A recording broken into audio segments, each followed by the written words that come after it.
Alright, I got a secret, a LoliRock star. We're on a magic quest. Welcome to LoliRock, the best show ever made. Raise your hands, you can touch the sky. Reach the star, I will really make you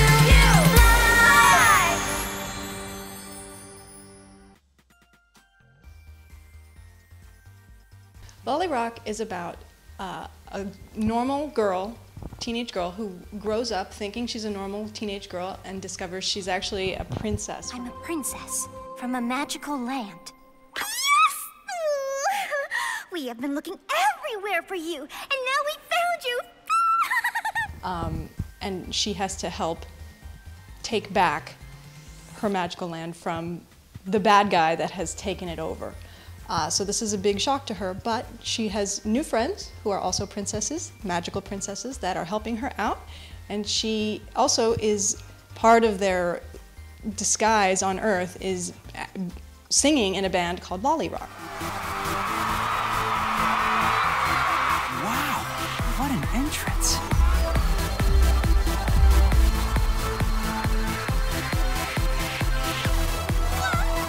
Who wants to hear LoliRock?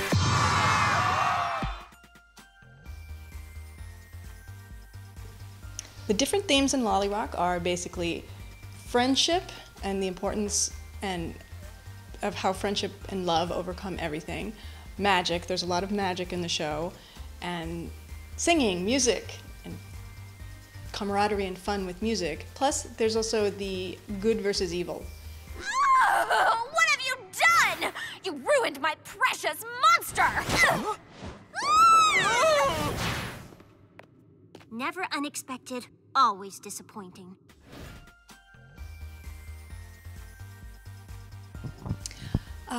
This is Iris. She's the hero of the show. She's a magical princess from Ophidia, but she was sent to Earth as a baby, so she didn't know that she was a magical princess. She's friendly, happy, fun, and a really good person who really just wants to help people. What are we gonna do? The concert starts in just a couple hours. We work so hard. Don't worry. Ariana, Talia, and I are going to figure out what's wrong and find a cure in time for the show. I promise. Talia is from Ophidia as well. She's a princess who came to Earth to find Iris and tell her her destiny. While Iris is kind of like your average Earth teenager, Talia was raised to be very strict and serious and dedicated about her magic. So and also the mission, the destiny to go and defeat the villain. So she is always trying to keep Iris, she's teaching Iris to develop her magic, but sometimes she has to keep Iris from forgetting or becoming too wrapped up in fun.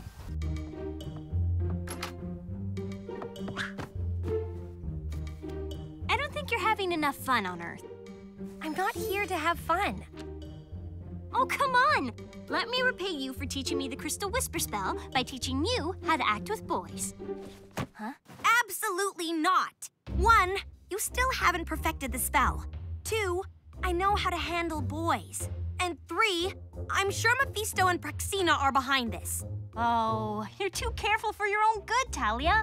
Really? I already almost let Nathaniel know our true mission. An honest mistake. It happens. Not to me. I must focus my mind entirely on our mission. I don't have time for boys. This is Ariana. She is the bubbly, fun character. She loves Earth and is obsessed with Earth culture. Well, she loves everything, really. She loves boys, music. So she is almost the counterpoint to Talia. She helps Iris also learn her magic, but she also wants to work hard but play hard. I am a beautiful dream mermaid, who you will also meet as a human and fall in love with. This is Whale Fort. I come in peace.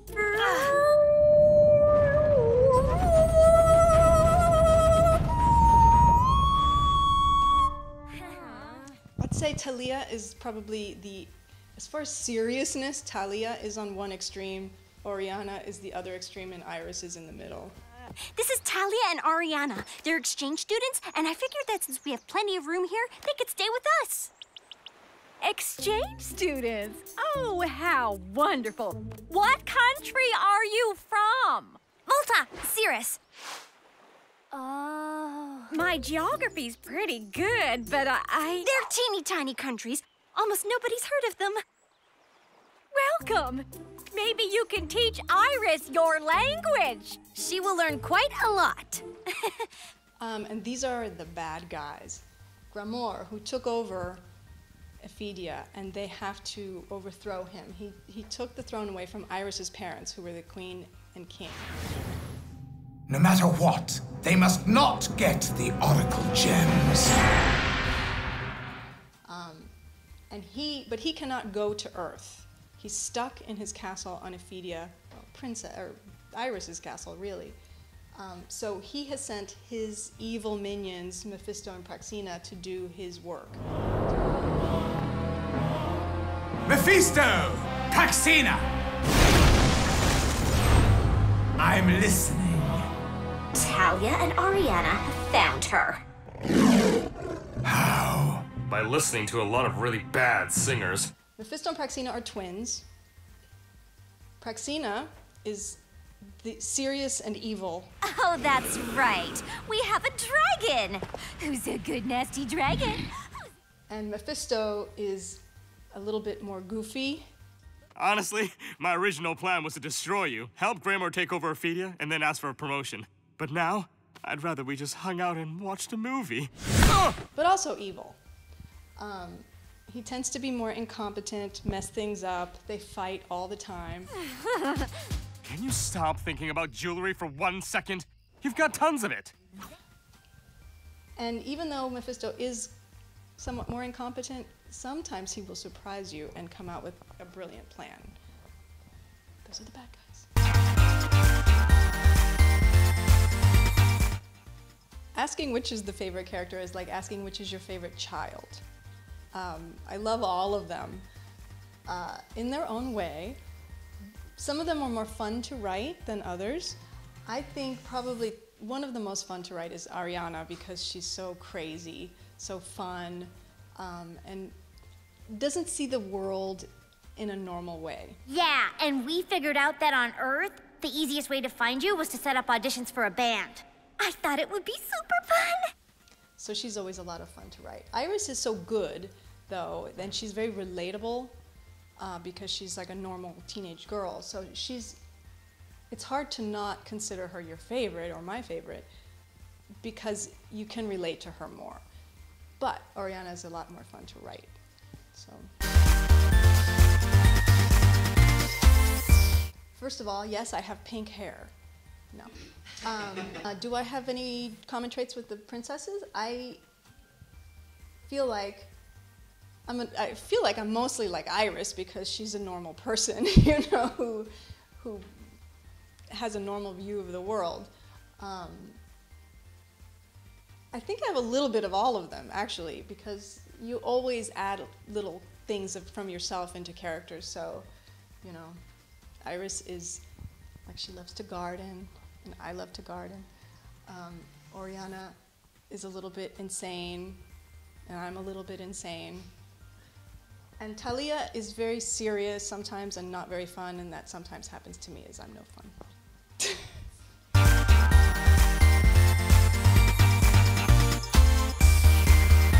Iris has a heart pendant that is her magical gem. All the princesses have a magical gem that they need to help them transform into this form, which is for battle. Iris's is in the shape of a heart, and because she's so caring, whenever somebody's in trouble, part of her magic is that the pendant glows to tell her. It's almost as if her magic senses that there's somebody in trouble, and that it glows, and then she wants to help them.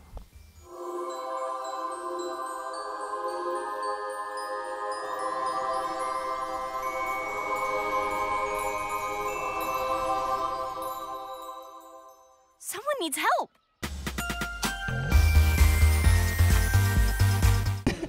The hardest part about writing an episode is the beginning. The show has so many elements, different elements.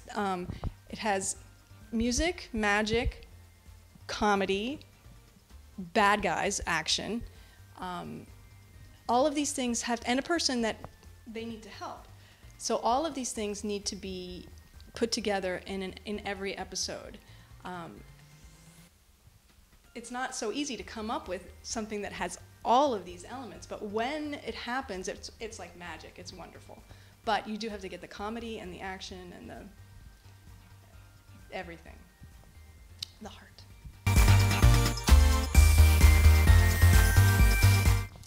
The kind of scenes I like writing best in LoliRock are probably the scenes where the princesses are together doing something normal, because that's when mostly the comedy comes out. That's when you can have a lot of comedy banter between the girls.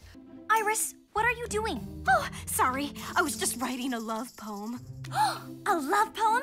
For that boy you fell in love with an hour ago? How romantic! She can't be in love. She just met him. I know. It's love at first sight. Love at first sight happens. I read all about it in these Earth fairy tales.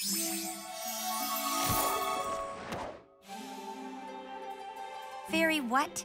There's stories with evil witches and cursed princesses and true love. True love.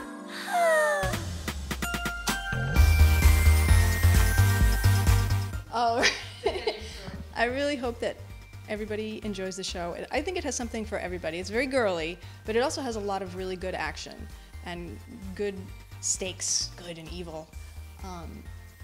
And it's one of my favorite shows I've ever worked on, so. Cirrus!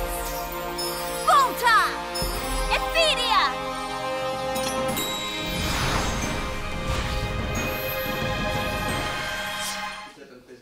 LoliRock.